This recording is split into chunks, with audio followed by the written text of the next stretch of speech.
An army of idiots is convinced that 2016 is the worst year ever because Trump won and some celebrities died. David Bowie left us, George Michael left us, Carrie Fisher left us, Prince left us. We elected Donald fucking Trump! 2016, worst year ever. 2016, worst year ever. Don't take Carrie Fisher away from us, please. Take Trump instead. So, with all these celebrity deaths and a Cheeto Puff becoming president, people are considering 2016 to be the worst year ever. I don't know if this is the worst year ever for celeb deaths, but it sure feels like it. Fuck you, 2016. Good riddance. It's official. 2016 has been the worst year ever and the highest year for celebrity deaths. 2017 better get here soon or I'm out. Hashtag 2016 sucks. 2017 is only a few days away. Thank God we can finally say goodbye to the worst year ever. Right, so because some random actors and musicians that you never met, knew, or really cared about before they died, and because some political outcomes didn't go your way, that makes 2016 the worst year ever! Get a grip. The 1918 Spanish flu pandemic killed 50 to 100 million people. 5% of the world's population. Yeah, that probably affected more people than Carrie Fisher passing away. The Soviet famine of 32 to 33 killed so many millions of people we don't even know the actual number. But the alleged drug addict George Michael dies, and it's a global tragedy. Get some frigging perspective. On one day alone, in 1916, nearly 20,000 British soldiers were killed at the Battle of the Somme. On one day. That was an actual tragedy. Yes, it's sad for George Michael and Carrie Fisher's family that they died prematurely. But how does it affect you in any way? Most of the idiot millennials crying over this weren't even born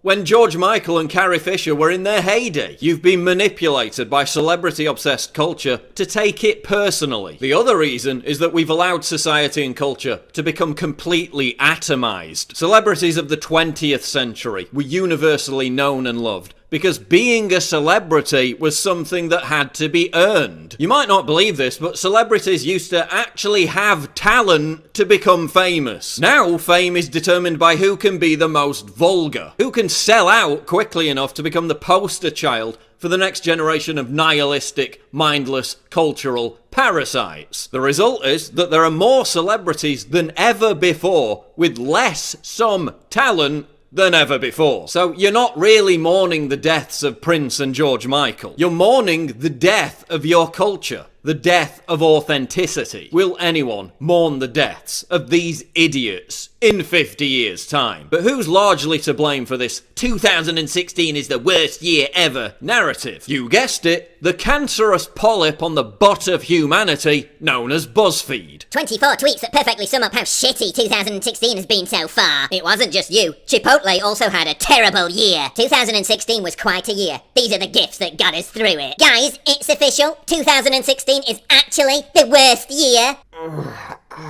No, BuzzFeed. Trump's election and Princess Leia dying doesn't compete with global catastrophes, genocide and plague. Maybe if you'd been living in Aleppo in the middle of a civil war for the past 12 months, you could justifiably claim that 2016 was the worst year ever. Sitting in your comfy air-conditioned home on your iPad, reading a BuzzFeed listicle while tutting about Donald Trump, I don't think so. Oh yeah, and I would argue that when it comes to ranking the absolute worst people of 2016, the Orlando nightclub mass murdering terrorist Omar Mateen is somewhat more worthy of that title than people who you disagree with on the internet. The fact is that too many people care more about celebrities than their own family members. How many of you were more upset over Prince and David Bowie dying than your own grandmother dying? We've been completely disconnected from the people in our immediate life, the ones who should matter most.